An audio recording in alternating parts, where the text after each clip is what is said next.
Yeah. All right. So here we are, you guys. We're live, and yeah, I like doing things this way, Jim. It's kind of like the plain Jane background. I'm not Yeah. here to hypnotize anybody. Right? Woo! Stuff like that. There's a vampire over there. I like to. I don't know. I like to just do things my own way, and I'm kind of stubborn that way. And Yeah. I I'm so happy you're here, Jim. I hope that we can do this at once every 2 or 3 weeks, and this will also be about your updates and what you're into, your creations, what you've read. You've read so much stuff. It's Too really much stuff, man. well, I don't know if it's too much stuff. I wouldn't say that. I would say that the videos that you make are really educational, and especially about the pulp, the roots Yeah. of heroism, right? Not the roots of modern day superhero heroism. Let's say like that. Like it really influences the vigilantes, right? Yeah. And you just dropped a video today, which was freaking awesome. I watched that. It was the Scarlet Shroud. Yeah. That rocked, dude. And you read those books, and we'll get to those later if you want. But I just want to say hi to everyone. Hi to anyone who sees this video. And Yeah. I'm going to be going over Eddie Clive, who is the songwriting quantum theorist. There's about 5 different music explained videos. But I don't even know if we could get through each 5 of these, because I don't know if there's going to be repeating information, because I've done this stuff over time during my re-releases of these songs about Eddie Clive, and it's a labor of love for me. I put a lot of work into this, but the reward is in actually doing it. You know what I mean? And actually creating the world. That's what this is about. That's how I feel about my videos when I make them about the books. I don't care if nobody watches them. At least the information is out there for someone somewhere for posterity, Yeah, that's what it's. And we're simultaneously streaming to Facebook and I guess Rumble. So oh wow. Facebook clips their videos after a couple months or something like that. But on YouTube, as you know, that platform and Rumble, they'll keep the videos. So yeah. I'm not sure if I'm going to unlist this live when I normally unlist them. But without further ado, let me talk about Eddie Clive here for a little bit. I'm going to share a screen, and if I could find it, today is Bandcamp Friday. That's what it's called, Bandcamp Friday. And if I go here, you can visit the site. Oh, it's not letting me do any of that because I guess I'm sharing this. But let me get out of this then. Okie dokie. Let me get back into Bandcamp right here. And I'm going to share that screen. So let's see here. Here we go. I have another bag, so hold on. So you guys see that? Yep. Okay, so it's all about Bandcamp Friday. So any of this stuff that you guys see that I show here, if you choose to support me, which is Psychotronic Squirt Gun, this is my page, Psychotronic Squirt Gun. If you choose to support me, all the money goes to me, whether it's $1, 50 cents, or whatever it is. And today we're going over Eddie Clive. There's 7 songs of Eddie Clive. I've released 5 so far, and there's going to be 2 more, and then we're going to go to another character after Eddie Clive. And this is Eddie Clive's album here, the unscheduled appearance of Eddie Clive. Right?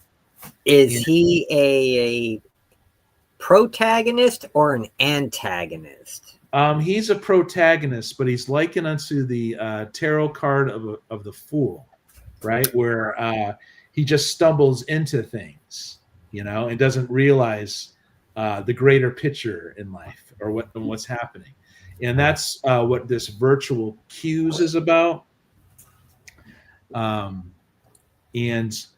so when you click on the songs themselves, sure, I have my friend Brian Funk. It's a really big has a really big podcast and deals with Ableton Live. I use a lot of his instruments here, so I always like to put Brian Funk here. But this song introduces Eddie Clive. So, Eddie's a songwriter who enjoys reading books about quantum philosophy. He starts off very naive and ends up falling into some strange psychic conflicts due to him starting off so naive. But that's life, isn't it? That's how people really learn, I guess. And so, and this is we're not going to play the whole song, but this is how it sounds. It's when I do these narrative songs, I kind of have this Michael Stipe voice. So, oh, cool. Yeah, it's not for everybody, not to everyone's liking, but here is a character who was not scheduled to appear yet here he is. He existed, of course, as the same as other unnamed characters. But some friends just had to know right now. So here he is. So the words actually describe him. He's a good chap, has good intentions. But like an infamous tarot card suggests he started off. I like these songs. But I don't want to do that to you guys. No, that's actually pretty cool. And no, I do dig on your voice, man. It is cool. Kind of Michael Stipe, but then the music's also very Devo-y. So it's got this great mix. I really dig it. Thank you so much, man. And so you go to Bandcamp, and that's the very first song of Eddie Clive. And this is going to be going on for years, you guys. This is going on. I'm dropping songs every week, but it's not always going to be about Eddie Clive. But you can go down after Brian Funk here, and then it's Eddie Clive continues his story in It's Taboo or whatever, right? And so you click on there, and then it brings you to a totally different album, Burning Desire, right? Which is later. So these albums that I have, they're not linear. Yeah. But the layout of Bandcamp has the story all layered out. I mean, I put a lot of work into this. And but before we get to It's Taboo or whatever, we're going to come back here, right? Hey, Kenneth is saying hi to us. Yep. Howdy doody. Always good to see you, Ken. What's the frequency, Kenneth? Right? I want to say that. But I appreciate you swinging by saying hi. I appreciate anyone who catches the rewind too. And so now we're going to go to one other thing I'd like to show here. And we're going to have to share the screen once again. So we're going to do share screen. Cool. And we're going to go to Eddie Clive, fledgling sound magician. So we share this, right? And boom, I'm on YouTube, right? I think I dropped the link already in what do you call it? In the chat. I'll link it in the comments too. But here's the Virtual Cues official music video, right here. Right on. Yeah. And so I'm organizing all of this. So it goes music video, explanation video, music video, explanation video, music video, explanation, all the way down. And so far I have 5 of them. And today I want to go through one of the explanation videos. A lot of these explanation videos are, of course, older. a younger Aaron, not caring what he looks like, and it might be boring the way I talk about it, but we're gonna give this a shot. What inspired the very first song, Virtual Cues? You guys ready for this? And it's a 7-minute video, so I'm not sure how long we could get into it, but we could have a discussion about this, or we could just move on to what something that Jim is working on, or what he's read. I like to switch it up, I think. Clive. But okay, so here we go. We're gonna do. If I go big here, does that help? Yeah, we're gonna leave this site. That's okay. So I don't always do this. We're not gonna do this is like too meta. Dar, I almost ended the broadcast, you guys. Quick, right? Doing all this, simultaneously streaming on 3 different platforms, and I almost accidentally ended it. So now we're going to go into a character named Eddie Clive. And Eddie Clive is definitely one of those loner types who cares, Yep. And he grew up a loner. He had some family. He had a wonderful mother who got him into music.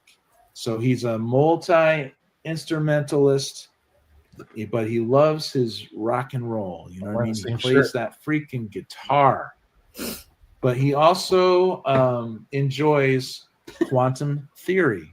And a lot of my comic book friends, they understand this, And also, if you're into dark shadows, I guess I was talking to a friend, and he was saying that they go into alternate realities. There's like a room you can go, and there's an alternate reality, right? Yeah. Anyway, Eddie Clive studies quantum physics, not in a lab. It's all books, it's all theoretical, right? He's into the many worlds theory and all this other stuff. And what Eddie Clive comes to realize is that all artists, all musicians, all directors of movies, all painters, you name it, they're considered magicians, okay, for a reason. But at the time, and that's because they can affect reality in ways normies can't affect reality. So in this world I created, there's magicians who are artists, and there's actually schools of thought too. There's philosophies. Some are darker than others. Some are evil. Some are good. So this is the lyrics to Eddie Clive, and it's called Virtual Cues, right? Thank you, Danilo. Thank you so much, man. And you're an artist too. You understand things. So is Damien. He's an artist. Physics for the win. That's right. It's so cool. That's why let's demystify, a lot of superstition, right? Yeah, dude. Awesome. Yeah. Alchemy, the Fibonacci, the quantum leap. That's right. All this stuff. But alchemy. You guys are great. Thank you for being my friend. Thanks for. I really do appreciate it. You guys. That's my motto, Aaron. Oh, that's great, dude. Yeah, I want to talk to you, dude. All right. Got to hit me up on the IG. That's where I first start talking to people, and a lot of my friends do the same thing. I had a different chair back then. But here's the lyrics. Okay, I got a better chair now. For a song called "Virtual Cues," which is about a character called Eddie Clive. I'm going to try to recite it, but I have the paper here. Okay, so this is the lyrics right here. I'm going to get better at editing. Here is a character who was not scheduled to appear yet here he is. He existed, of course, as the same as other unnamed characters. Right. But some friends just had to know. Right now, so here he is. Here is Eddie Clive. He's a good chap, has good intentions, but like, I gotta read it, you guys. Tarot card. Like an infamous tarot card. Has good intentions, but like an infamous tarot card suggests, he started off meandering, okay? Doing things impulsively. It's not because he's a wicked dude. It's just how he started off, making virtual friends, but not paying much attention to them. So in other words, this loner that I described as Eddie Clive decided that, yeah, he's a great songwriter, but he didn't have time to make friends. All he wanted to do was just write music, So, but he went online and found a way to hook up with people who had similar tastes in music, but he didn't bother to slow down and get to know any of them. Which isn't cool. It ain't cool. Funny babies. So, okay, so it wasn't because he's wicked or callous or resentful. He just felt that virtual reality that didn't equate to real chemistry. That's right. Not with other real people anyway. So that's how he justified it. He was like, okay, anyone could talk to a screen, or anyone could be in a social media network and freaking state their opinions hide behind that. Anyone can do that. Anyone can create their own personality that doesn't really reflect who they are, right? So that's why he justified not getting to know other people. He was still getting mistaken. a lot of existential philosophy in this. Is it existential? I don't know. So he didn't see all those virtual cues. So he didn't see those virtual cues. He made quite a mess because he met all sorts of virtual people who read into his random posts. Yeah, well, let's back up a little bit. What's that? Virtual people can be taken existentially as like NPCs, but also it can be taken literally how we all are on social media. And like you said in the video, yeah, that's not the real them. That's the persona they put out. Yeah, especially when you're not doing videos, especially when you're merely posting, and you're posting on whims based on your emotions. It's like you're having chemistry with yourself, actually. Because it's quite one thing to state something, but then quite another to state it in front of someone's face, Yeah, it's like masturbation, man. Well, you're just posting crap for your own pleasure, not that you care what anybody else's thinks. Or in other words, we're getting off on our own emotions. But this is about 30 seconds, and I hope I get into the main point of virtual cues. Sometimes I don't do that. And those are the lyrics, you guys, to Eddie Clive's song there. And here is a character who was not scheduled to appear yet here he is. He existed, of course, as the same as. See how I did this? See how I did this? This is fun. Okay, so but what I didn't say that what was really important in this freaking video, and it's that Eddie Clive went on the internet and he had the intent of sharing his songs with other people who might like them, but he did that in a way of going on social media and finding out groups of people who like the same bands that he likes, right? So, but he did that without trying to pretend like he was personally interested in them, because he stayed true to himself. In other words, he was a younger man, right? Yeah. he was not wise enough to understand you need to be present with others and care about others. So he went online and he accidentally got too close to another songwriter that's actually really popular, right? That he loved, but he didn't realize that he actually added friends and family and all his closeness, to that person.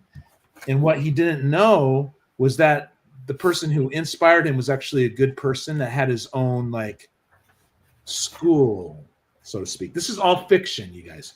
School, because the schools of thought are about that you are an artist, that people pause, large groups of people pause and listen to or watch, and that has a rippling effect in reality itself. It's called consensus reality, right? In this fictitious world that Eddie is in, he didn't know that he already stumbled into a school because he wasn't paying attention, right? So that's the whole gist of that virtual cues. What do you think of that? Pretty cool, man. Pretty darn cool. Is it too much? Too much is never enough. And it's good when you get your philosophy in there, you get your music and the, like you said, the quantum / multiversal themes. Everybody knows that stuff thanks to Marvel, and they think now they're a multiverse expert. Right. Yeah. That's why it's fun to explore these in a fictitious way. That way you're not stating what is real to other people who have their solid belief systems and their solid knowingness of what reality is, So, but you just dropped a video too, right? Do we want to talk about your stuff a little bit, or? Okay, sure. If you want to, we can do that. We'll take a break from Eddie, but we'll go back to Eddie. Okay. Yeah, I just dropped a video today. It is a Pulp Fiction review about new characters that are written and created in the old pulp style. And there's several of them out there from various small presses. So you guys check it out if you like pulp. And this one particular character has 2 books out that I know of for sure. And I think there's a 3rd out. I just got to find it, called The Scarlet Shroud. And I read both of the books and I reviewed them. The first book was a bunch of short stories. The second book was one short novel, less than 200 pages. And Saturday night at midnight or Sunday morning at midnight, whichever you prefer, I am releasing for Occult Investigator October my review of Kolchak the Night Stalker versus Nosferatu. And I do briefly touch on how the movie, thanks to its producer and art director, has a lot of occult themes, because the producer himself had a lot of occult ties to a German occult group, which was connected to Aleister Crowley's Golden Dawn. Right. There is a lot of occult language. Yeah, there's a lot of occult language in the book, in the movie, like the Enochian language of the Fallen, the Watchers, alchemic symbolism. There is supposedly the Tetragrammaton, which is the 4 symbols that represent the true name of our Lord and Savior. That's Hebrew, right? That's a mysticism. Yeah, from the Kabbalah, and just a whole bunch of that stuff. And that I love Kolchak anyway. Kolchak is incredible. Yeah. And so I got sucked in, and what made it so good, 7 different writers wrote this in a series of prologues and short stories to tell the entire tale. And it's fantastic how one guy or one woman would build off the other story before it, and so on and so forth, to tell this totally cohesive storyline from start to finish in this book that I read. And it's a short book. It's 160 pages. And like This is the Kolchak? yeah, the Kolchak. Yeah, and like I was telling you, I stayed home from work pretty much yesterday because of the bronchitis acting up, and we couldn't get into my doctor's office till today to get my Z-Pack and all that good stuff. And I read the book in the entire day, and that's with me taking a 6-hour nap in between after taking some medicine, you know. So and it was I got that into it. It was that good. And seriously, watch that video. So it's really Kolchak versus Nosferatu. Yeah. And it gets into the roots that influence Nosferatu. Yeah. And the whole fiction.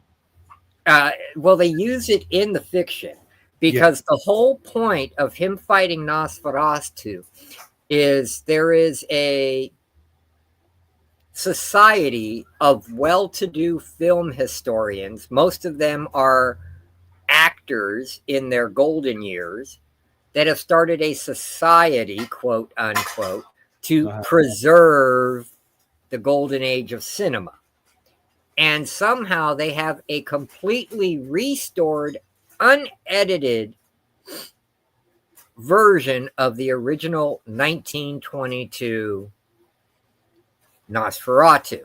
Now, keep in mind the version we have. A lot of the occult symbolism is cut out. There's only 2 or 3 scenes that are in it that actually have occult symbolism. Okay. Like the part where the lawyer is handing Nosferatu the contracts for the buildings he bought in England. Yeah. Those contracts are all in Enochian. Okay. Wow. Yeah. Wow. That's still in. Okay. Yeah. That's the one I know of for a fact that is still in. But there was a whole bunch more that was cut out. Okay. And are we referencing still the story?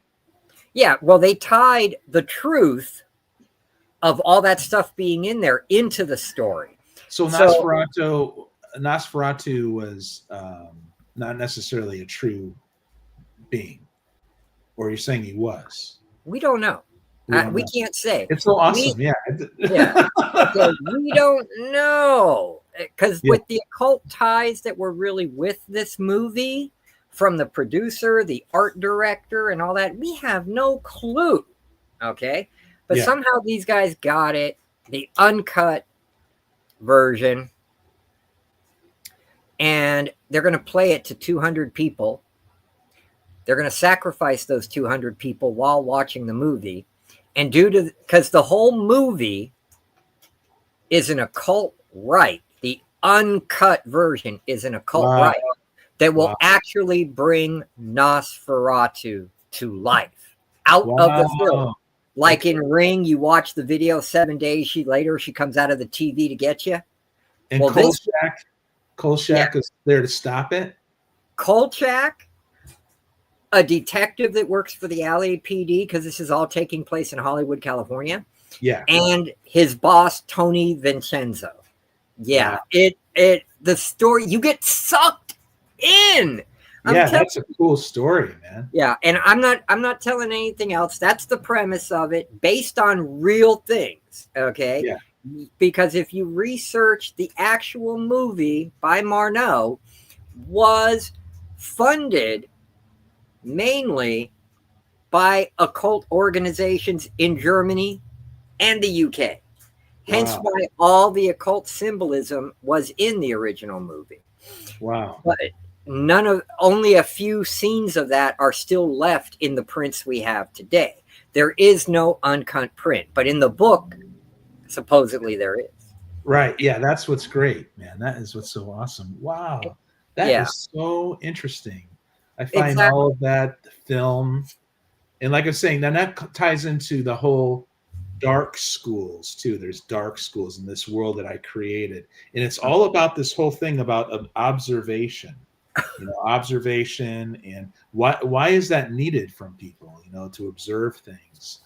Because if you look, there are and I'm just getting biblical because that's the light side of things.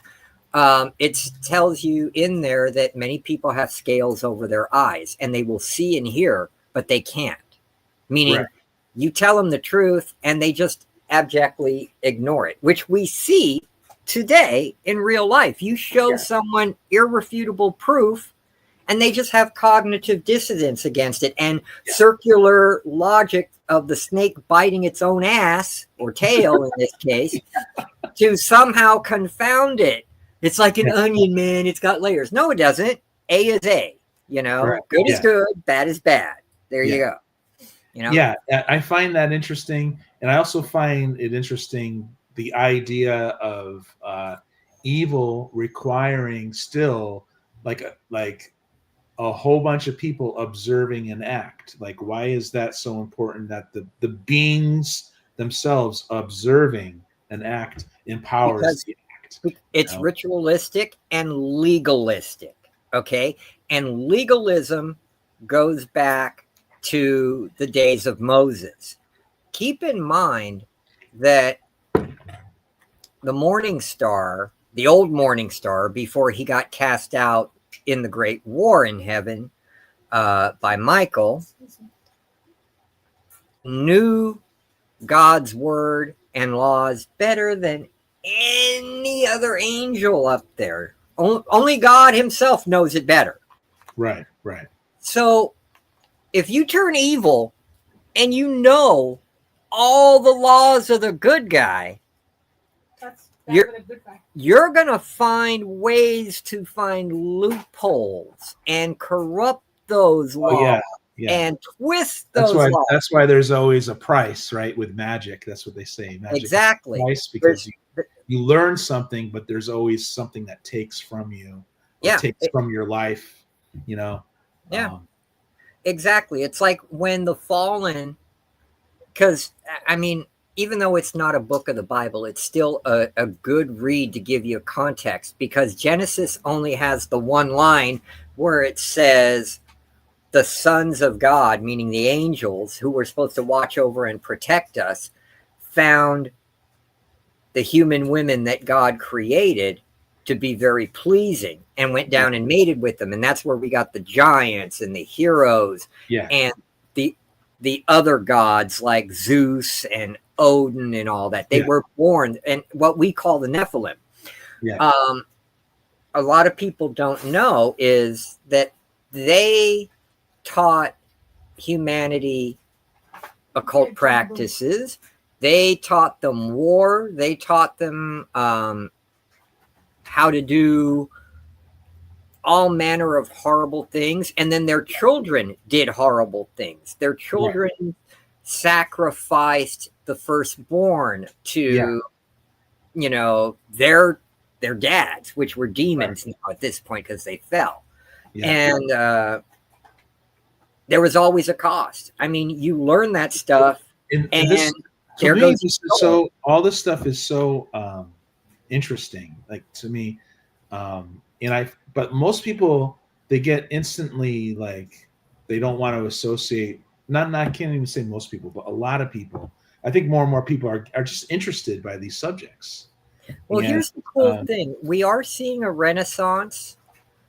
Unfortunately, a lot of it is going towards the new agey Christianity, which is more apostate rather than biblical scripture and actual study. If anyone really wants to understand the history of the Bible and the true texts, read the Dead Sea Scrolls. There are some apocrypha there, but the book of Isaiah is translated word for word from the original Hebrew script, which was written 700 years before the New Testament and Jesus ever walked the earth. And you'll see, if you compare it with your Bible, whether it's New King James or Old King James, that it's translated exactly as it is in those Hebrew texts. So Yeah. it's really cool. It's really neat stuff.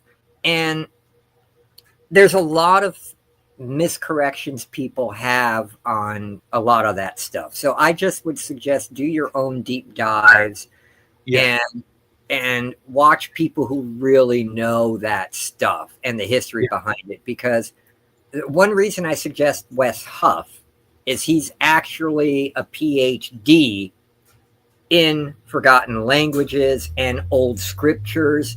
He is also a Christian. Right.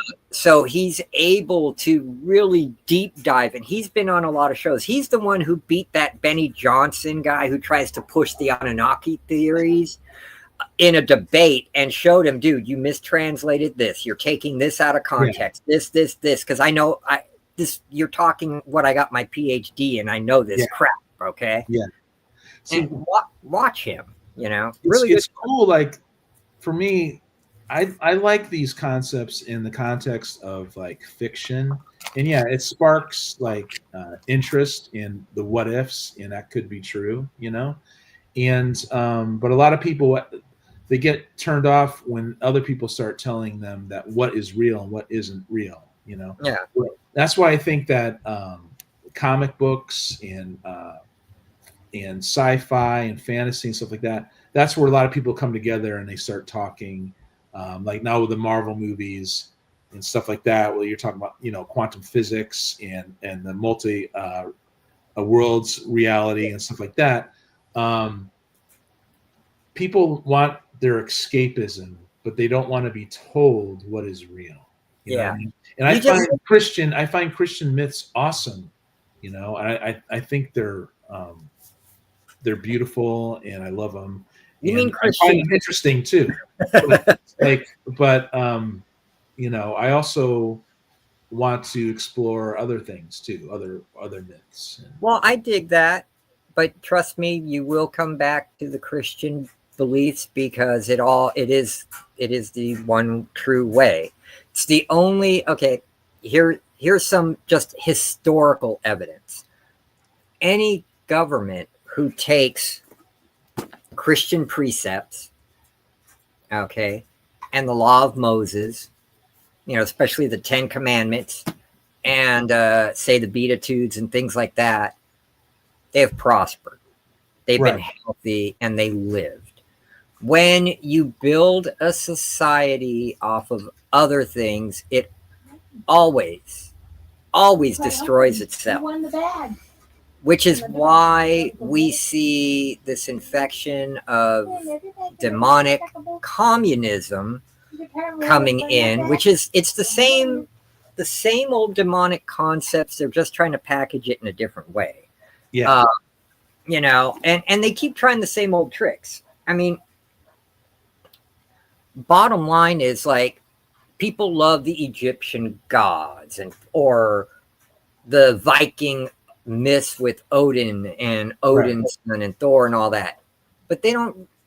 It all ties back to the word. Those are the spawn of the fallen, so they're all demons and. And I feel like you've done your due diligence too. This is your due diligence. I would never say those things are not real. No, they were real. They're just freaking demons. That's it. They are. Yeah.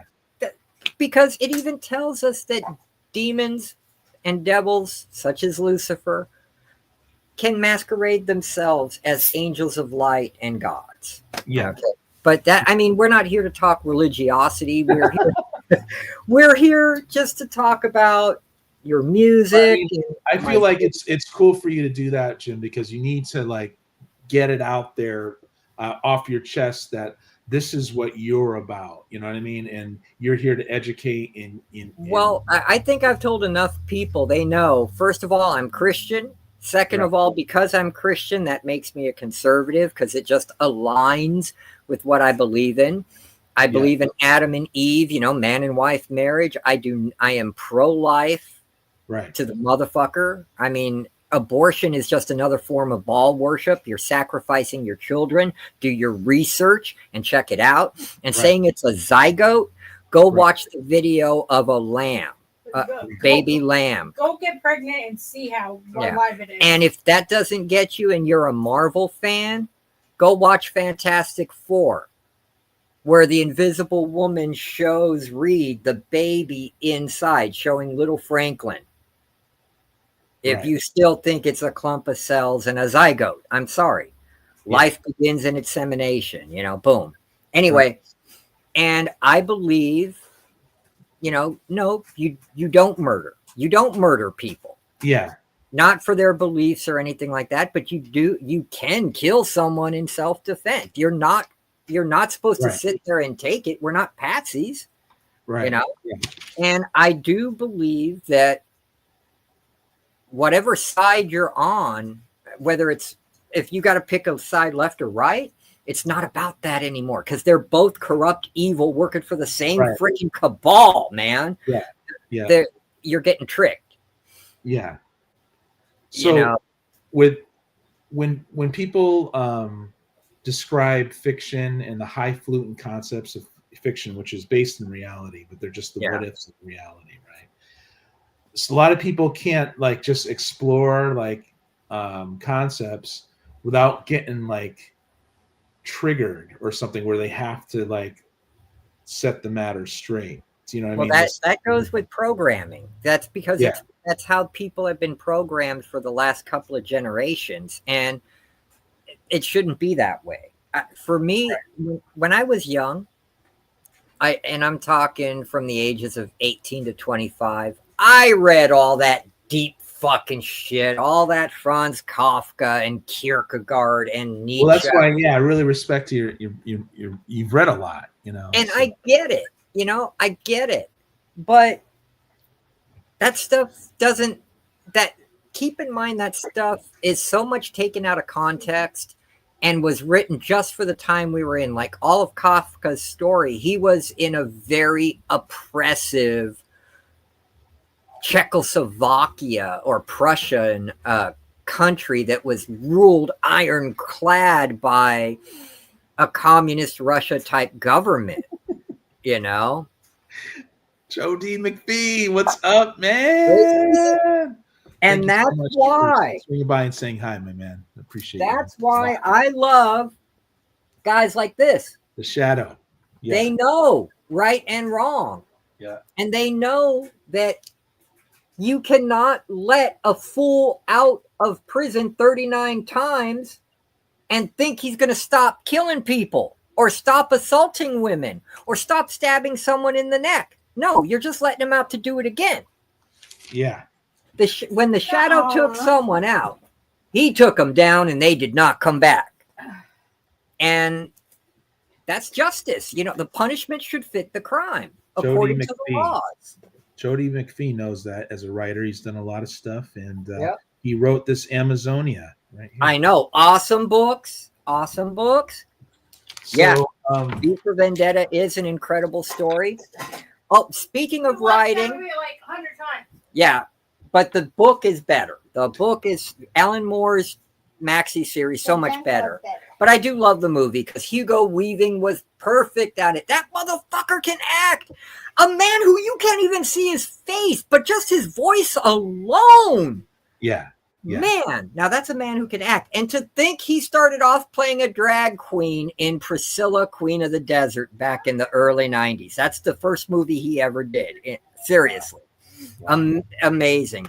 But speaking of writing, I have started writing Rageaholic recently got interviewed by a Lutheran priest. I found out Rageaholic is also a Christian, and a lot of his books that he's written are based on Christian stuff. Like his Western Into the Badlands is pretty much based off of Paul, the centurion who used to hunt the Christians, journey from once he met Christ to being a good guy for the Lord. And Into the Badlands is kind of like that, where there was this criminal bandito who something happened to him and he changed and became good, proponent for good. and they're talking about that. But they really inspired me. And even the Reverend who interviewed him has a character he wrote that's available on Amazon, very similar to Robert E. Howard's Solomon Kane. Cool. And I was like, well, you know, if these guys can do it, why can't I? And I've already done the outline and rough draft for 2 stories. One is a very religious character, but not Solomon Kane Puritan type. It's more modern day. And then another one is an occult detective, which I can give the name to. He's named after me, Jim Spector, detective of the weird. Nice, dude. Congratulations, man. I think that's great. Yeah, and I'm waiting to get enough together, and then I can put out get someone to do the cover. And are you gonna release parts of it as you go, or are you just gonna keep? No, I'm gonna put it out all on Amazon, and people can pick up physical copies of it that way. Okay, cool. Because I don't make any money off of it if you don't buy a physical copy. It seems like they don't pay you royalties on the digital copies anymore. I could be wrong. I don't know. I have to investigate more. Dude, I'm so excited, man. You're very well read, and you should totally get it all together. And you have an extensive knowledge of a lot of different myths and philosophies and stuff. It's really cool. Yeah. Well, but when you were talking about superheroes and how people really dig on them as a whole, it's because they are the archetype of the hero. And people love Spider-Man so much, such as yourself, is because Spider-Man, Peter Parker, he follows. Well, not lately, but he did understand Lee and all the other guys up until the Mesfito deal. The whole madness happened of Joseph Campbell's Hero with 1,000 Faces, where there's always a trial and a tribulation. There's always mentors there that will help you. And you may have dark times, but you're always going to overcome. And that always was Peter. It was uplifting. It was awesome. And we love to see the good win. Yes, but have you noticed the uptick in dark horror films where good doesn't win, evil wins at the end, and it has horrible endings? And there's a lot of our friends who enjoy just horror for the sake of horror, but I'm not one of those guys, and neither is Joe D. McPhee either, man. I know, but that's because they're trying to rewrite history, even though they can't. Right. Yeah. So we're talking about my story here of Eddie Clive too. We're also going to be talking about Jim's stories. I'm very happy that Jim is here. And we're going to do this like every 2 or 3 weeks, I think, and we'll just chronologize what we're saying, what we're talking about here. And so this is the second song. It's called It's Taboo or whatever. And it's only the second song of Eddie Clive, but it's already on this Burning Desire album. So it's Bandcamp Friday too. So if you support me on Friday today, all that goes to me. But you don't have to. We'll still be friends. You don't have to. So here is this tune is about Eddie Clive, who was introduced in Virtual Cues, right? And I already played that song. And that's what I love about how I have this set up in Bandcamp. I put a lot of work into this. I have the links that bring you to the next part of the story, because the story is not linear for the most part in the albums. But and It's Taboo or whatever. And like I say, I do have, when I'm doing this project so far, most of it is in a Michael Stipe type voice, but a lot of the music's different than REM. Now, how do you do the voice? Is that through the mixing on the back end or? Well, lately I've been using just this plosive to control the P's and stuff, But right now I've been using just this laptop mic to correct a lot of songs that I did wrong. I'm like digging myself out of a hole right now, actually, you guys. But so a lot of this stuff is the stuff that I'm showing you now is the final version. Let's put it that way. Cool. Okay, Right so on. the story so far, Eddie is a naive person. He also enjoys mental escapism in books he's read, especially quantum philosophy. One of these authors really amused him, and Eddie loved the author's work. But unfortunately, this work led him down a dark path, right? So, as Jim just said, just because you watch some Marvel movies doesn't mean you necessarily understand the multiple worlds theory and stuff. Yeah. But so Eddie Clive went down that path. And the next song is Atomic Configuration. But we're going to just hear a little bit of the It's Taboo or whatever. And then I'm going to go into my explain videos. So here's It's Taboo or whatever. He gleaned some insight the other day, reading a philosopher's work that very much inspired him. He enjoyed not only the prose, but the underlying comedic attitude. The jokes in the face of matters mostly unexplored due to it's taboo or whatever. A connection was made, an argument that information was relative and always filtered by the mind engaging it. Quantum physics presented a direct relationship between the observer and its direct environment. So that's that song, which is about 3 minutes long.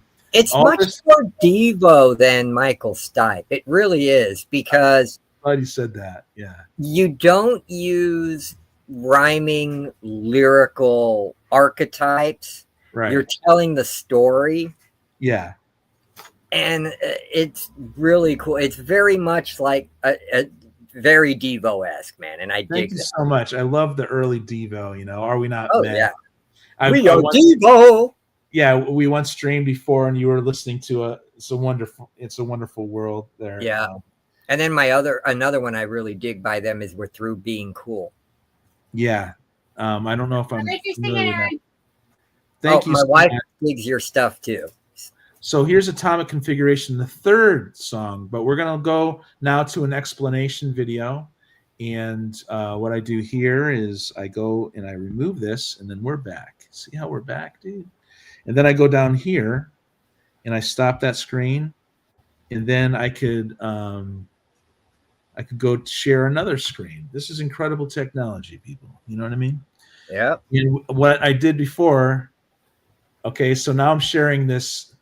I went through the first song, and then we went through an explanation video. All of this is in the playlist on YouTube.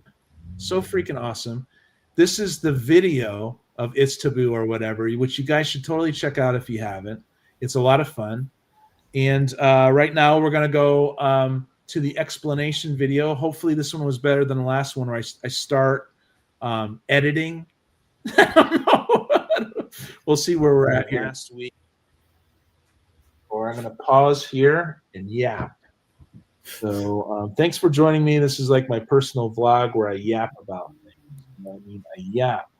And right now I'm going to talk about Eddie Clive, who is a songwriter. Yeah, there we go. I talked about him last week, and he is a multi-instrumentalist, but he's not this musical. He's not this musical virtuoso, but he clicks in his mind how to write toe tappers and sing-alongs and stuff. He's really good at that.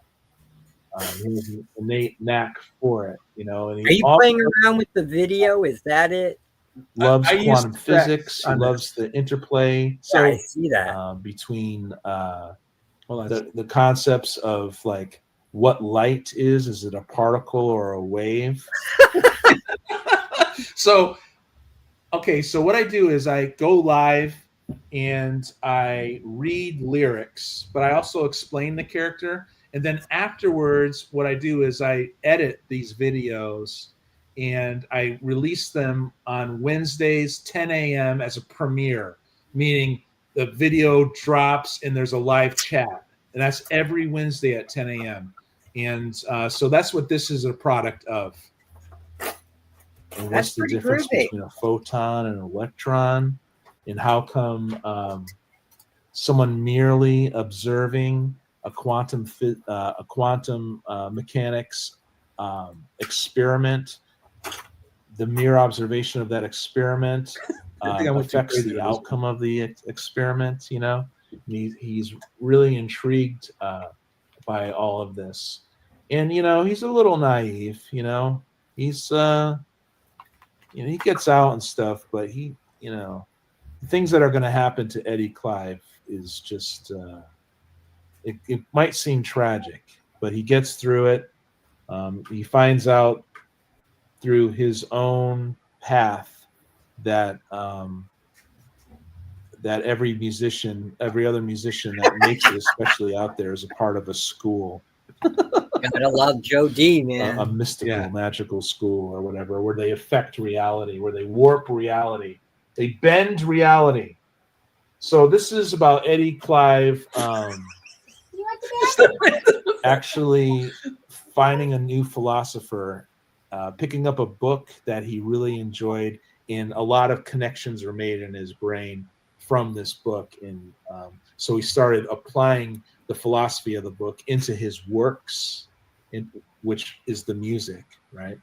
So, but before he did that, we're gonna read this here. What up, Steve? Okay, dude. Yeah, Cicada. I'm looking forward to that coming to me, man. What up, Steven Spock? I love it. I love when my friends just swing by and say hi. It's not a big deal.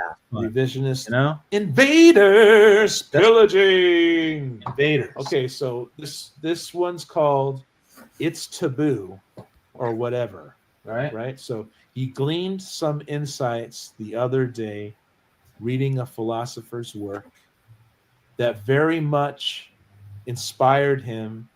He enjoyed not only the prose, but the underlying comedic attitude. This is all about this author. He just fell in love with this author. The author just thought way out of the box. It included quantum physics. It included that our perception of reality actually affects reality. But he did it in this way that didn't seem like your typical like new agey stuff, because he's not into being a new ager. You know? So the joke, the author's jokes, right? The jokes in the face of matters unexplored due to its taboo or whatever, right? So this author just really, it was a riot reading this book. In other words, the analogies. So a connection was made, an argument that information was relative and always filtered by the mind engaging it.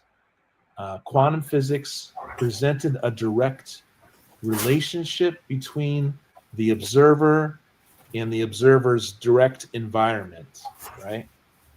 And with jokes in the face of matters mostly unexplored due to its taboo or whatever.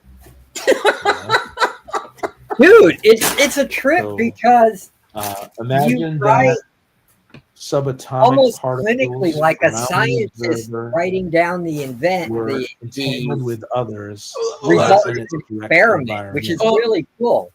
Oh, hold on a second. All right, what were you saying? I'm saying, I think I edited this one, actually. It was ridiculous. The way you write the lyrics and stuff, it's very like a researcher or a scientist noting the results of the experiment, you know, which I think is really cool. Yeah, thank you so much, man. And I love this because we're actually in virtual cues. We had to back up. We kind of talked about how he got into trouble, but now we're explaining how he actually gets into trouble by expanding his mind. He read this philosophical work which made him laugh, but then he started making connections about observation in light and the double slit experiment and all this other stuff, which convinced him of other things. And we'll get to that in other songs. But You should, and this is just a suggestion since it's very scientific, you should have him discovering Heisenberg's principle of, uncertainty, because then he'd be all freaked out because every time he does something, it changes something that he didn't want changed and stuff. Yeah. Thank you. Yeah, I agree with that. The Heisenberg Exactly, Joe. principle, because you can't really gauge where a subatomic particle is. You can't gauge the exact trajectory and the location of a subatomic particle. Yep. That led to the cat experiment. Is the cat half, Schrodinger's cat, yeah. Yeah, Schrodinger's cat and all that stuff. Joe D. McPhee, thank you so much, man. You're super. I love your show on Saturdays, man. I always try to listen to it because you're very thoughtful. And when you talk about continuity and story ideas, you're very thoughtful, very methodical, and yet it's a lot of fun to listen to. That's the best. Hey, Bruno, fellow music producer, Bruno Blackard, thanks for being here, man. Right on, Bruno. It's the Yap Scientist channel. That's right.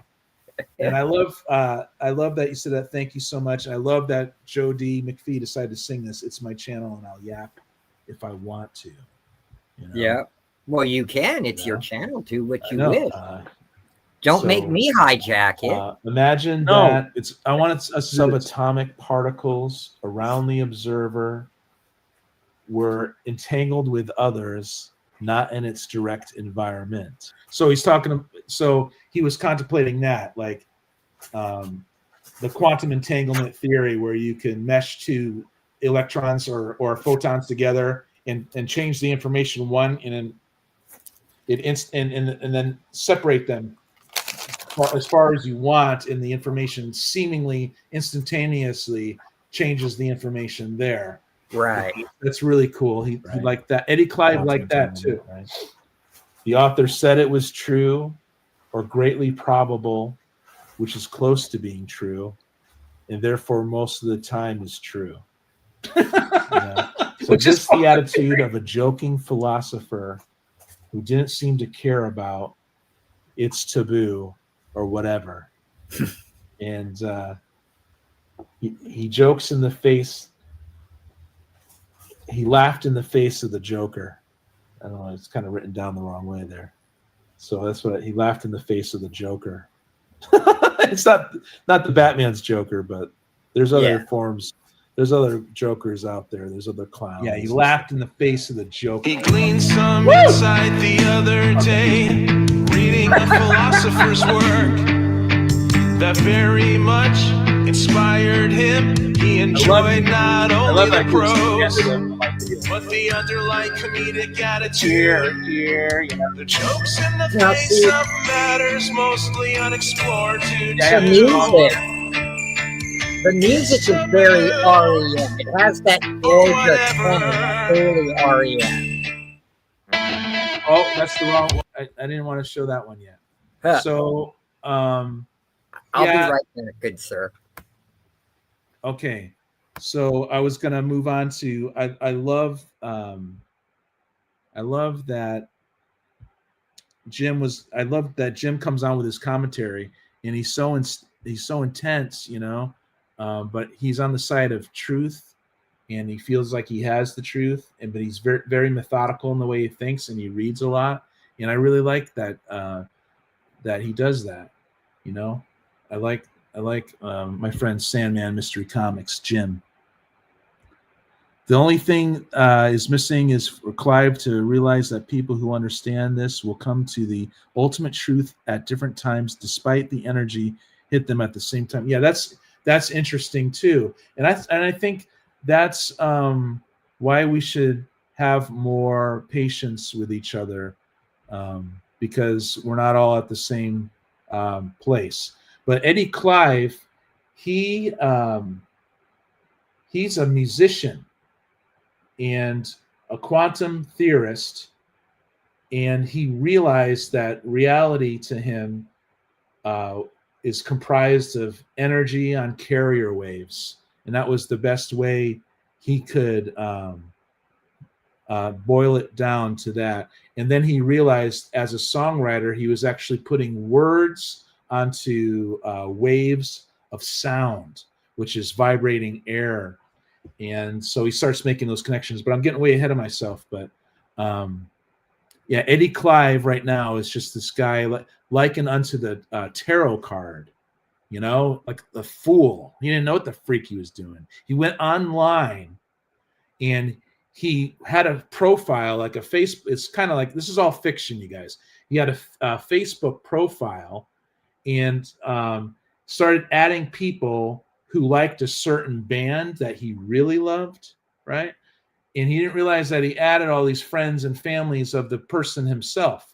But little did he know that this songwriter that Eddie looked up to already had his own school and already had all of this knowledge. But the tragedy is that Eddie did not pay attention, because he justified not paying attention to the people he was interacting with, because he felt like it was fake. He felt online was fake and people could be whatever they want to be. But anyways, I was going to segue into what Jim was going to say, but he took off, and that's okay. So we're going to have to go to this, which is Bandcamp, which is the third song here. The third song is Atomic Configuration, and it's on the Burning Desire album. Like, as I said before, these albums have all the songs, but they're not linear. So we're going to listen to this. It's Bandcamp Friday. So if any of my friends ever want to, support me, they can. And all the money goes to me. It doesn't go to Bandcamp today. But you don't have to either, because I'm not in this to make money. But I'm just saying I put so much into this. It's incredible. So this guitar, actually, my brother, who goes by Rob Beloved, is featured playing guitar on this track. So please check out Beloved Binge. And that's always fun. You know, I was in a band with my younger brother a long time ago.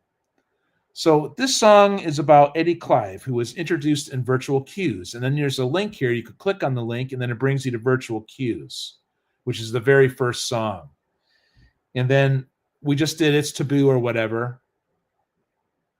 And as you could tell, they're not necessarily on the same albums. The story, the linear story, is not presented on the albums. It jumps around. So here we are in the Atomic Configuration. And Eddie is really stunned over the implications of quantum physics, even more as he continues to study it. Quantum philosophy doesn't seem enough. He wants to learn more. In his revelation, so we'll listen to a little bit of Atomic Configuration here. What an amazing philosophy he thought, backed by his science, responsible for lasers and the transistor. Yeah. If particles are actually waves, and they behave according to how they're perceived, what actually prevents them from being anything? That's my brother's guitar. Why do these fundamental units of matter become what they actually are, or seem to be? My brother playing guitar. Yeah. What information organizes these units into an atomic configuration that in turn agrees to bond with? Yeah. Right. Atoms, It is. molecules, which in turn agree to combine into. Oh, I get this other part. It's like a middle 8 here. My wife's calling me. I'll be right back. All right. Forms come together to create laser forms. It is organized via information. Subatomic fields are essentially waves of information. Information. Or concepts he thought similar to words flowing over rhythms. and harmonies. It's all essentially vibration. All right, so that's called Atomic Configuration, and that, in fact, is the third song in Eddie's story. And this is going to go on for years and years and years, and not just Eddie, but other characters, when they're all going to connect, and this is just a labor of love. Hey, Bunny Hotep, man.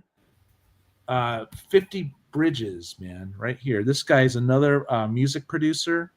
I hope you're doing well, Bunny Lotep, Lohop. I think of that Hotep. I think of Egypt when I read that. You Yeah, guys gotta watch out. It's because of the Bruce Campbell movie. Bubba Yeah, Hotep. that's right. Yeah, but Great he has a film, song. by the way. We need to review that sometime. Yeah, Bunny Lohop is a great, fun music producer, and he's released one song, 50 Bridges, which I really enjoy it. I really feel like you put a lot into it, man. And I listen to it in my MP3 player. But anyway, so we're gonna stop that, and then we're gonna go to my explanation videos, right? So we're gonna share the screen again. It may not last for very long, but we got one. This is the video, which I recommend you guys check out sometime. But last week, YouTube wants to play your video when you're not really necessarily asking for it to be played. But that's what it does. So you guys check out my playlists are where it's at. And I simplified my YouTube channel for people who are not into comic books, where you can just come to my YouTube channel and you can see where the playlists are. It's so simple. Right on. And if you guys haven't seen the music video, please check it out sometime. I love Atomic Configuration. I know it sounds REM-ish, but you guys, that's just where I'm at with these songs. I could do other voices too. Yeah. So here we go. The lyrics to the next song of Eddie Clive, who is a songwriter, but also a quantum theorist enthusiast, and he reads this book in the last chapter called It's Taboo or whatever, and he gleans all these Did you insights. Just put the effects on random for the video? Well, I kind of dropped them in there. I kind of work with it, but it's also time consuming. I got to pick and choose my battles.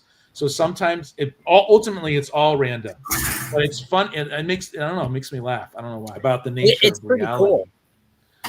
That's cool, dude. I appreciate that. And it had a really profound effect on him because of what he does, which is he actually creates songs. And he started making the connection that there's no reason why his songs wouldn't have some ripple effect into reality itself, right? What's up? What up, Jack? I love it when my friends. So you're just in time. I'm about to read the next, the lyrics to the next song, Atomic Configuration. I've released these in the past, but I'm redoing them because I have someone mastering my songs. I'm remastering. These are the final versions, and then I'm off and running for years. It hitting them at the same time. That is true.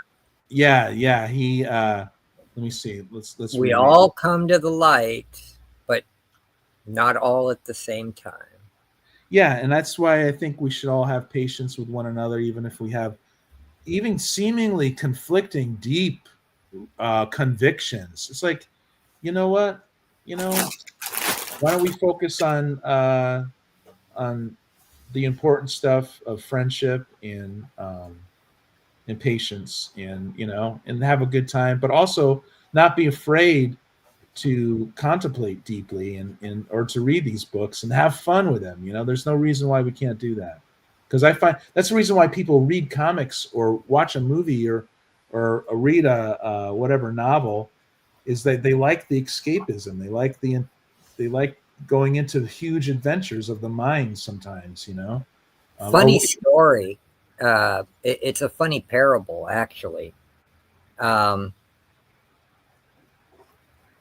scientists are climbing the mountain of knowledge, and when they finally get to the top, they see the theologian was already there all the time. Right. Yeah, so it's quite interesting. To me, it all ties in together. Yeah. Yeah. Yeah. And so I'm going to finish up this explanation video. We're on the third one. We have 5 of these. And then I'm going to eventually read the lyrics to the next 2 songs so I can make more explanation videos. My explanation videos drop 10 a.m. on Wednesdays in their premieres. So the chat is live and I'll be in the chat. And it's not a good hour for everybody, and then I'm off and running for years. Anyway, so this one's about Eddie Clive, who is a quantum theorist, and is making connections about the observation of a quantum experiment and how it actually affects the experiment itself. And after reading this philosophical book, he makes all these connections, and he decides to go after something. But here is the third song in Eddie Clive. So here we go. It's called Atomic Configuration. Okay. Okay. So what an amazing philosophy, he thought, backed by a science responsible for lasers and the transistor, because quantum physics is not just a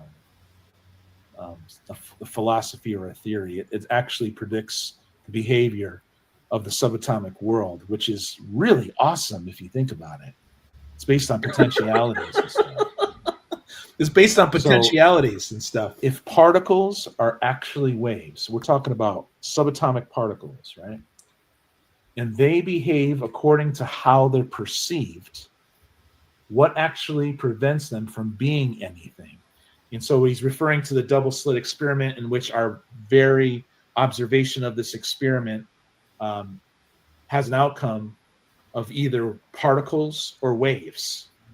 And why is observation on that so impactful? It literally is impactful. And why did these fundamental units of matter become what they actually are or seem to be? Right?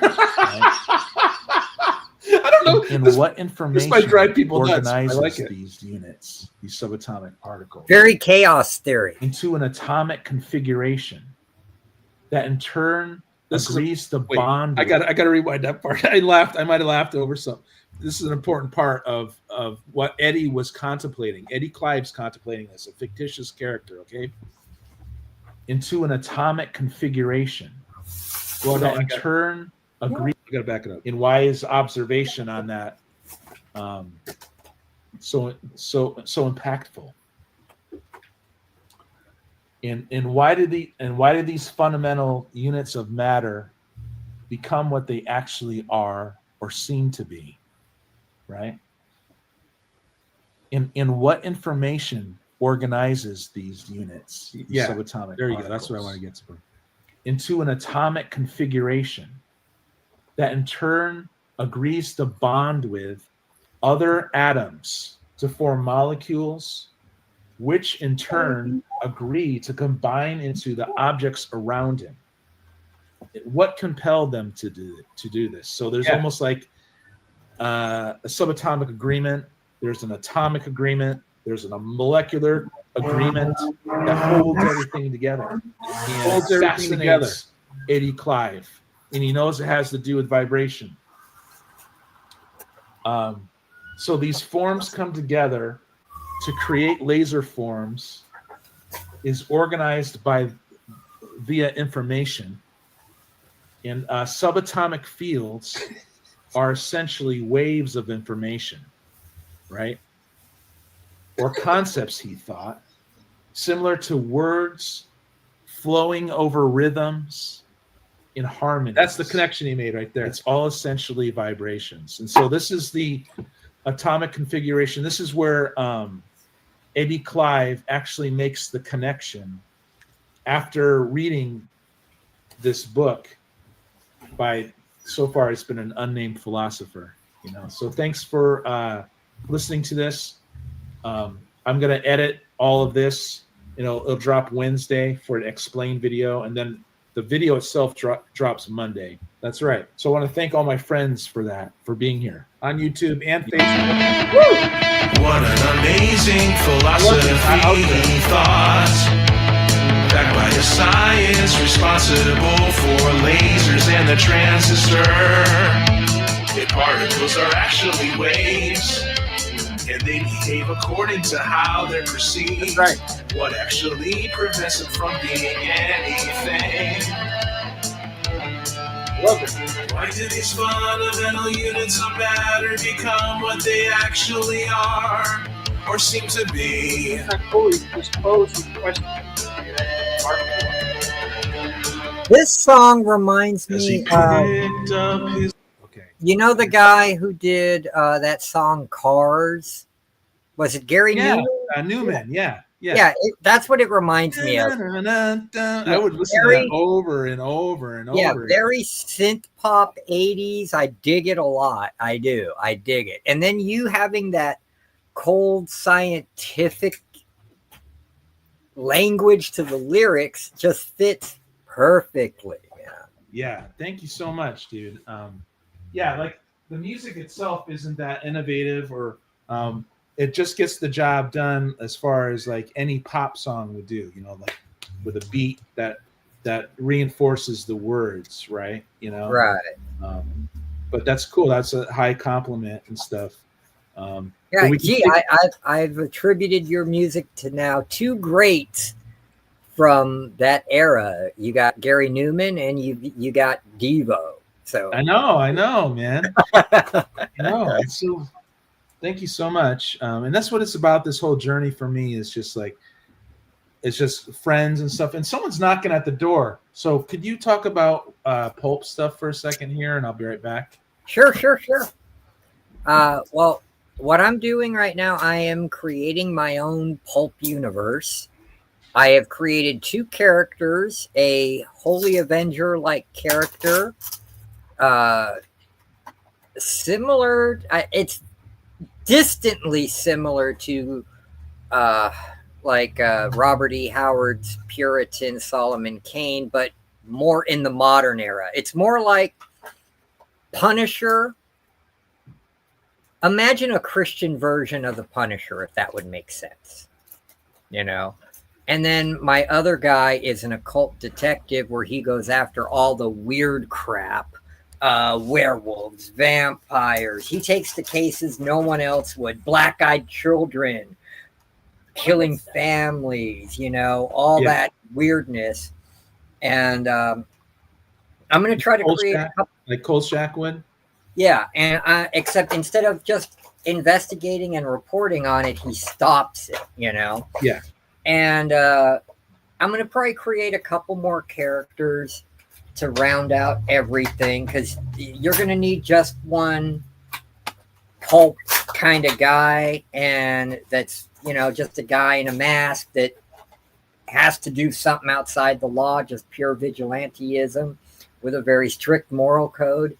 And then you're going to have a shadow type guy who's very dark Avenger, you know. Yeah. Like Batman wishes he was. And That's funny. Batman. I will always pick on Batman because Bob Kane directly ripped off the Shadow and Zorro to create Batman, honey. I'm sorry. And then, you know, I'll write probably 2 short stories for each. I've only got one outlined out for the 2 characters that I've solidified. Right. No, nobody's going to know the origin in the very first story. That can come till much later. I mean, they didn't tell the origin of Doc Savage in the first book. They didn't tell the origin of the Shadow in his. You're writing prose, in other words. All prose. I don't know how to write a script. for a comic book. I do not know how to do that. I'm just doing pure prose, you know. And you're going to do short stories, or are you going to do long form? No, it's going to be short stories that are all separate adventures, so that they can be collected, you know, together in one book. Yeah. And if I can get like, I figure 30 to 40 pages out of each short story, have 4 characters, and have at least two stories for 3 of the main characters, and then 1 longer short story for 1 of the characters. That would be enough to fill up a book, and I will go through having it, you know, revised, spell checked, try to find an artist to do stuff. A lot of time creating stuff, you guys, you know, and that's always be gentle to us creators who aren't, you know, necessarily huge, all that stuff, you know, but most of our friends are gentle with that, you know. Yeah. But yeah, that's really cool, man. And you've got 2 main characters you want to focus on, but one of them is going to be more prevalent than the other, right? Well, I plan to have 4. Oh, okay. Yeah, right now I've only created 2. Okay. That have been fully fleshed out in my mind. The occult detective, and then the Holy Avenger guy. Yeah.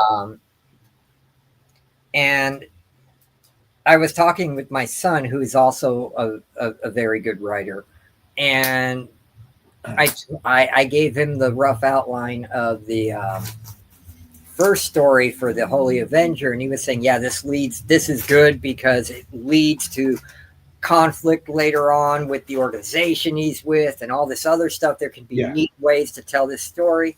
And with the occult detective, the short story is gonna lead out with him finishing up a case on the black-eyed children and taking care of that.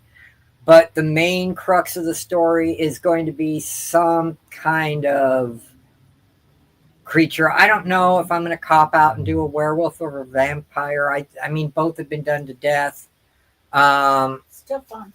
I got to figure that out, but we'll see. We'll see what's going to happen. It might.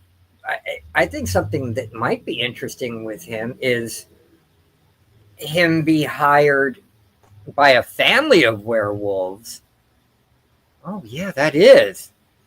I just had an epiphany. That would be good. Live on Psychotronic Squirt Gun. No, he gets hired by a woman who is actually part of a family of lycanthropes as a trap because he killed one of the family members in an earlier adventure that I didn't write about yet.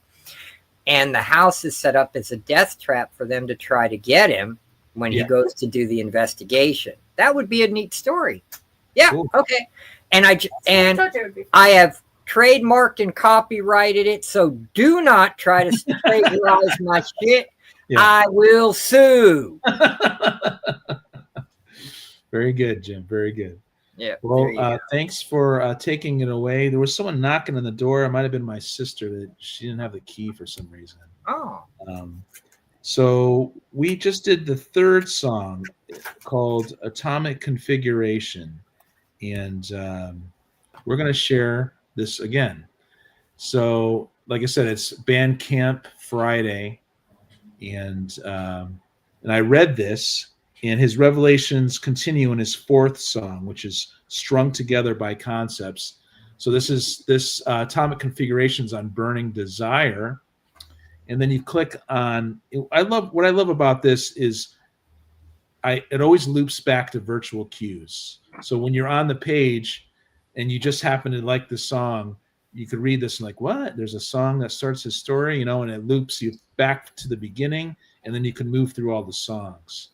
And you know what we need to do in the future?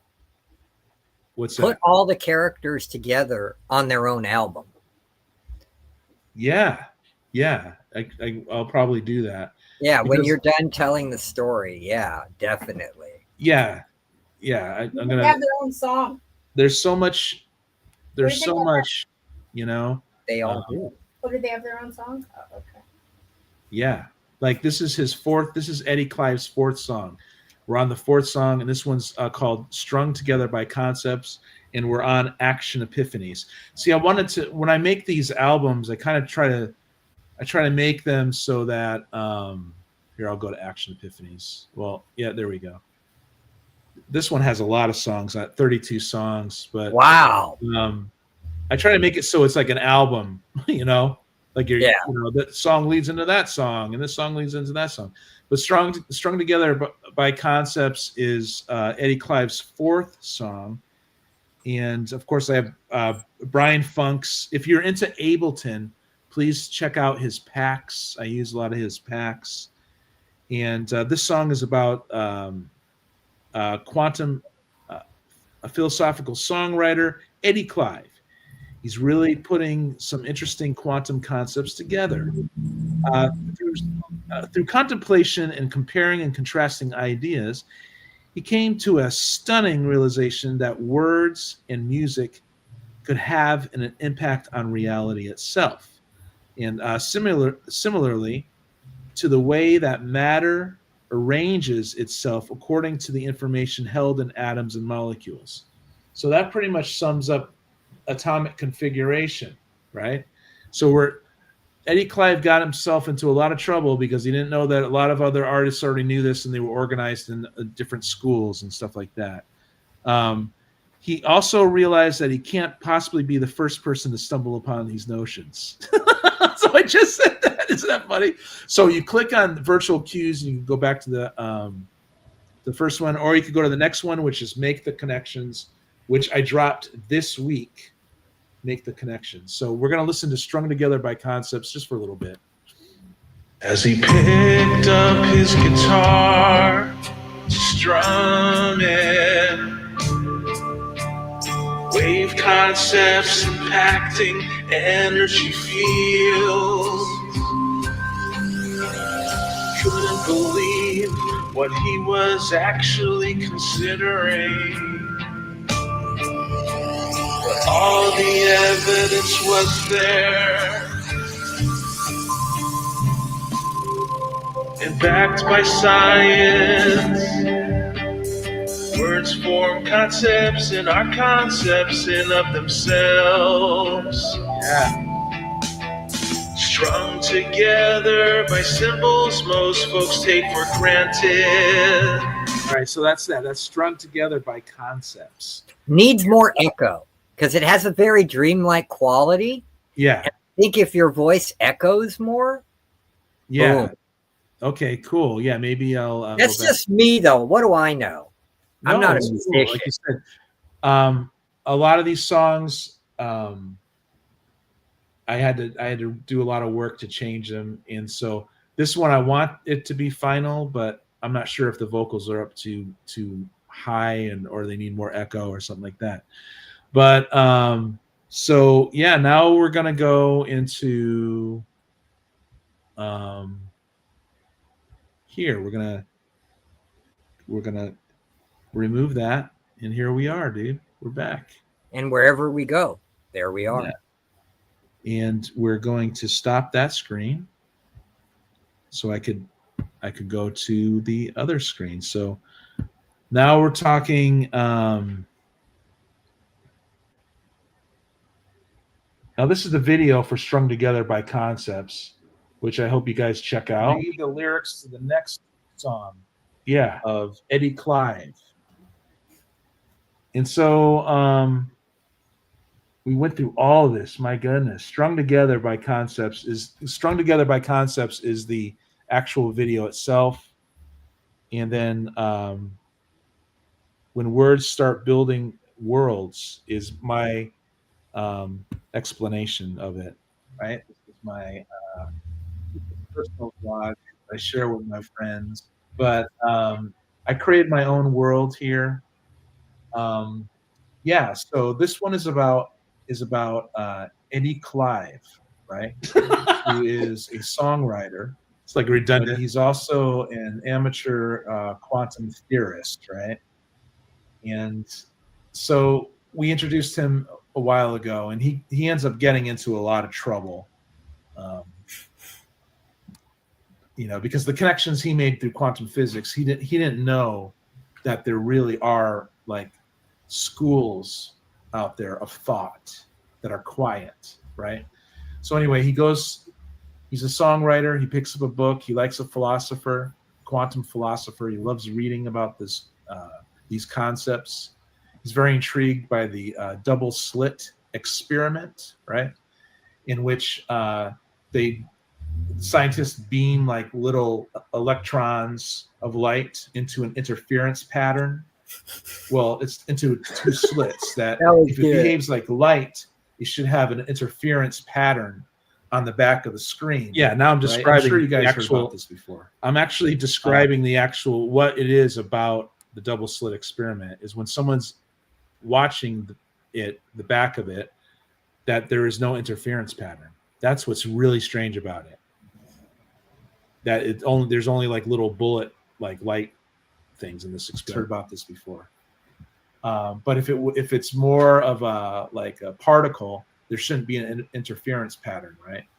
And so, come to find out, when anyone in real life now, this is real life, observes this experiment, the result of the experiment is affected by the mere observation of someone there. Yeah, Heisenberg. Wacky. Yeah. Hey, what's up? What's up, Mike? And also what Eddie Clive was learning about, well, what he was contemplating after reading this book was, what are the atomic agreements? What are the subatomic agreements? Like, if everything is made of subatomic particles, ultimately, what is the program of those subatomic particles that create atoms? What's the agreement? And what's the agreement of atoms creating molecules? And then there's another agreement for molecules to come together to create all the forms around us, right? And so Eddie Clive decided to contemplate that. And also he went online and he wanted to keep his anonymity. He believed in social media as a way of connecting with others, but he liked to have his private life. He was crazy enough to think he could have one. Yeah, he still believed in. So anyway, the next song here. Hey, what's up, Beck Neptune? Hey, what's up, Heath? And every song is from a character's perspective linearly. So every song about matters. This character Eddie Clive, whether it sucks or not. So this one's called "Strung Together by Concepts," and I'm actually going to read the lyrics here. I really dig that. Which connect to the other lyrics of prior videos. That's very biblical. Here we go. But we'll talk about that later. And I don't even think you realize you did that. What'd you say? I said I'm fascinated by the line words building worlds. Yeah. Because that's very biblical. And I don't even think you realized you did that. Wow. Because that's the first line in the Bible, in Genesis. Yeah, first there was the Word, and the Word was right. And the Word was God, and God was the Word. Yeah. And God was good. Yeah. Yeah, the lyrics here. That just blew my mind. That's cool. The other lyrics of prior videos. So here we go. So now I read the lyrics. Yeah, I hope you guys like this. I don't take it. I love doing it, but I have nothing to prove to people. I just do this, So good. Yeah, so cool. It's a labor of love. Friends are here and stuff. I love it. So this is Eddie Clive, right? Here we go. So bye, Aaron. As Eddie picked up his guitar, gotta go lay down, strum it, he started thinking, wave concepts. So impacting Eddie, right? Let me go back. Here we go. So as Eddie picked up his guitar to strum it, he started thinking, wave concepts impacting energy fields, right?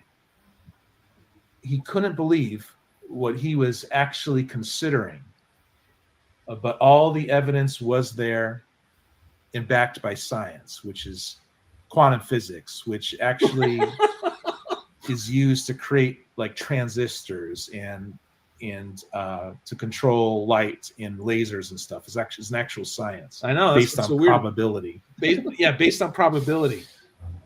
So he thought, words form concepts and are concepts in of themselves, and they're strung together by symbols most folks take for granted, like letters, right? Where do these letters come from? This is all information that can coalesce into matter. He can essentially create his own reality. And do other artists know this? He asked himself this. What other venues of art are utilized to this effect? Because he was thinking about it, like the observation of the double slit experiment. That's just one person affecting the outcome of that experiment. What is it when you have millions of people staring into the same screen? So he started started connecting things together, kind of like James Tinian did on that comic book series he did there, Department of Truth, right? Like, what happens when a lot of people focus on something? Does it affect the agreements of the atomic structures, right? So what other venues of art are utilized to this effect? And what of plays or paintings? Right. Even movies and television. Of course, most people view movies absentmindedly. So that's it. That's the song. So it's like alternative rock, but so hopefully you like it. If you don't, it's cool. Just thanks for being cool. You know what I mean? But yeah, hey, what up, Matthew? And that's it, you guys. And that's it's like our friends visiting us even when they're not. And that's that. Yep. Thank you very much, Mike. That's so awesome. Easy comic reader used to like me. I'll talk to you guys later. See you on the next one. See you on the next As one. he picked up his guitar, strumming, wave concepts impacting energy fields. So then you can go to the video, or you can go to the playlist. You know what I mean? Each one has their video or the playlist that you could click on in case that randomly comes up. What do you think of this, man? I mean, is this too much or what? I honestly don't think you should do an explanation video. That's just me. Yeah. Let people find their own meaning and interpretation to your music. Wow. And then they're going to ask you, dude, what were you thinking when you did this? Because I get this from it. You know what I mean? Yeah. Yeah. I guess I've heard That's that just before, me. but like explaining stuff kind of ruins it for people, I guess. Not really. It's just a lot of people like to come to their own conclusions and hidden meaning. Like, for example, because I am Christian, I automatically thought when you said, words build worlds, boom, automatically went to Genesis 1:1. But someone else who isn't, they're going to get something totally different from that and get their own meaning and value out of it. Yeah. It might make someone really think about what they say and how they say it to someone before they speak, so as not to build the wrong kind of world. I mean, just a lot of stuff, and it's very music is very multifaceted, unless you're talking top pop 40 trash like Taylor Swift crap and The Weeknd, Yeah. So yeah, but I mean, if you enjoy doing it, do it. But it's not for everyone, the explanation Yeah. You could just say, this is what I was getting from it when I did it, you know? Right. But the whole thing is, it's a story. I know. So But- it's not even, I started off with the words first and wrote the story first. And every song connects to the story. Oh, yeah. So it's no one, that means that there's clear intent there too. Like, When does the story end, though? Have you finished it, or is it still in the works?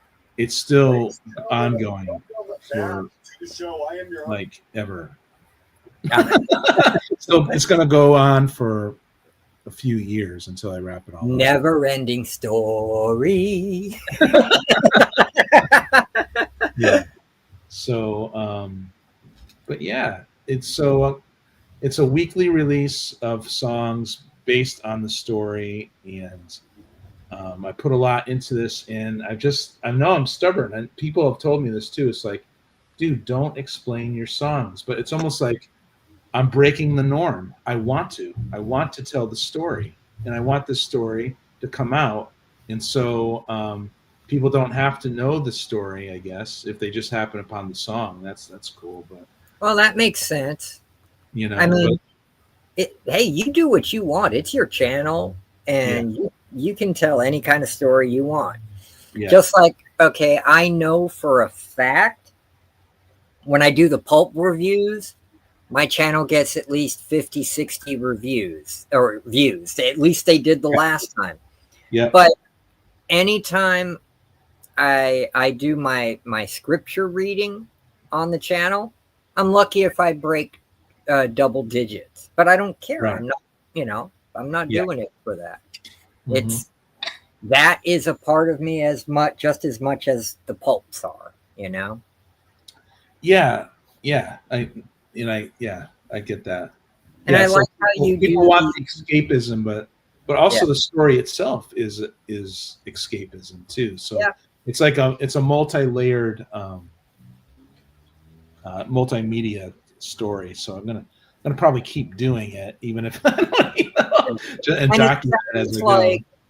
And you can correct me if I'm wrong, but what I'm getting from it is at least the Eric Clive stuff is a journey of self-discovery for the character.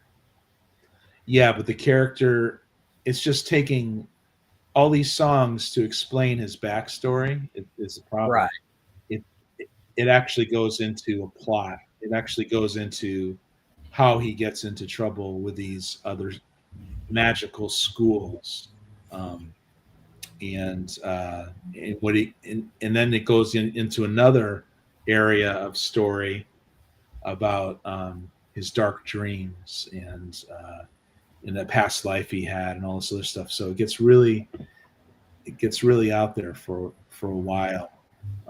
So I'm going to continue with the explanation videos, even though they're like, they seem like they're trudging through, because like this, the last two were kind of similar information, right? Yeah. Just that one expounded upon the other, I think. But as they move through, the story actually starts picking up. So, but yeah, dude. Pretty cool. Yeah. So, is that it? That's it, right? I think so. I think we are done like a good steak. Yeah. And thanks so much, you guys, for joining us today. It was a lot of fun. I got through 4 songs. And I'm sorry you had to look at this ugly mug. No, that's not true. But yeah, you guys, thanks a lot. And I'll be back. And I'm going to read the lyrics. So There you go. I'll be back. I'll be back. All right. Take care, you guys. Thanks. Peace out.